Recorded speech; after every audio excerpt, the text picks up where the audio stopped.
देखा होगा कि बजट में अनाउंसमेंट भी हुआ था। सरकार ने अनाउंसमेंट किया है कि अभी जो वेटिंग लिस्ट होगी उसका पीरियड बढ़ा के 1 साल कर दिया जाएगा और जो कैंडिडेट्स बीच में छोड़ देते हैं, सिलेक्शन करेंगे, वेट लिस्ट से लेंगे। तो ये बहुत ही अच्छा निर्णय सरकार ने लिया है।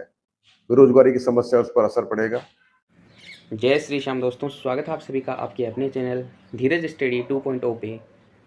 जैसा कि आपने वीडियो की शुरुआत में देखा कि आलोक राज जी एक इंटरव्यू में बोल रहे हैं कि जो बजट घोषणा में वेटिंग नियम लागू करने की बात कही गई थी वो 4th ग्रेड भर्ती पे लागू हो पाएगा या नहीं।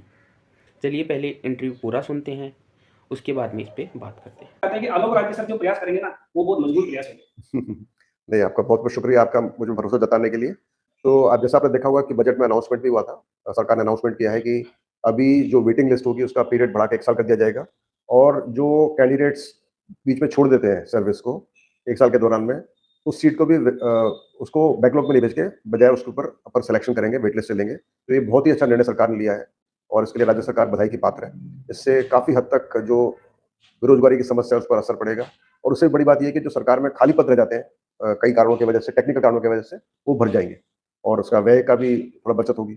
लेकिन चूँकि ये अभी निर्णय हुआ है, इसका इफ़ेक्टिव डेट क्या होगी, इसके बारे में अभी मुझे पूरी सूचना नहीं है और आपने मुझे विज्ञापन भी दिया बच्चों ने कि ये इसकी चतुर्थ श्रेणी की भर्ती में लागू होना चाहिए वाला जो नियम है, तो उसके बारे में मैं आपको कन्फर्म नहीं कर पाऊँगा। मैं चेक करूँगा डिपार्टमेंट डीओपी से कि भई ये कब से लागू किया जाएगा और क्या ये उन भर्तियों पे लागू होगा जो कि पहले ही जिनके एग्ज़ाम हो चुके हैं, जिनके नोटिफ़िकेशन आ चुके हैं। और मैं आपको बताना ही चाहूँगा कि राज्य सरकार खुद ही चाहेगी कि जितना जल्दी लागू हो सके हो। यदि वो नहीं कर पाएगी जल्दी लागू तो उसका कारण होगा सिर्फ़ लीगल इश्यूज़।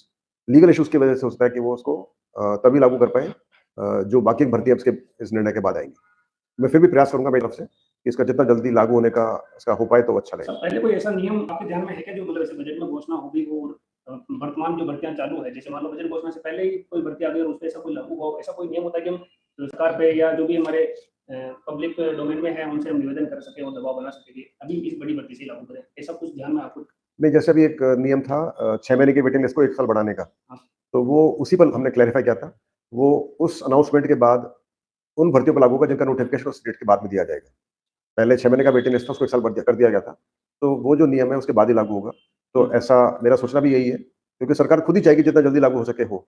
मगर लीगल कारणों की वजह से हो सकता है कि इसको वो जल्दी लागू ना कर पाए। तो उसको चेक करना पड़ेगा, हमारा प्रयास होगा कि यदि इस पे लागू हो जाए तो बहुत अच्छी बात होगी, सोने पे सुहागा हो जाएगा। जी।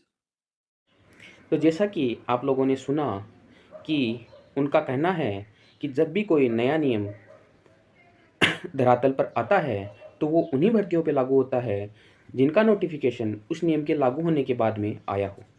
उनका कहना है कि 4th ग्रेड की भर्ती परीक्षा ही इस नियम के आने से पहले हो चुकी है, तो इस भर्ती पे ये नियम लागू होता मुझे कम दिखाई दे रहा है।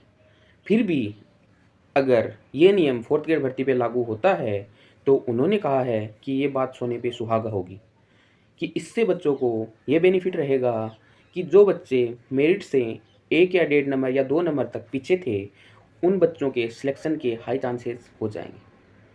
क्योंकि 4th ग्रेड एक बड़ी भर्ती है, तो इसमें बच्चों को उम्मीदें भी बहुत हैं और इसमें बहुत से ऐसे बच्चे लगने वाले हैं जो 1 साल के अंदर, लगभग 1 साल के भीतर-भीतर वो किसी अदर वैकेंसीज़ में लगने के बाद में यहाँ की पोस्ट को वैकेंट कर देंगे। अगर ये नियम लागू हुआ तो वो वैकेंट पोस्ट वेटिंग लिस्ट के द्वारा जो नीचे वाले कैंडिडेट हैं उनको लेकर भर दी जाएगी। उम्मीद करूँगा मेरे द्वारा दी गई जानकारी आप लोगों को समझ में आई होगी। अगर आप लोगों को जानकारी अच्छी लगी है तो वीडियो को लाइक करें एंड चैनल को सब्सक्राइब करें एंड बेल नोटिफिकेशन को ऑन रखें, जिससे कि मैं जो वीडियो डालूँ उसका नोटिफिकेशन आपको उसी टाइम पे मिल जाए। इसी के साथ मैं आपसे विदा चाहता हूँ। जय हिंद, जय भारत, जय राजस्थान।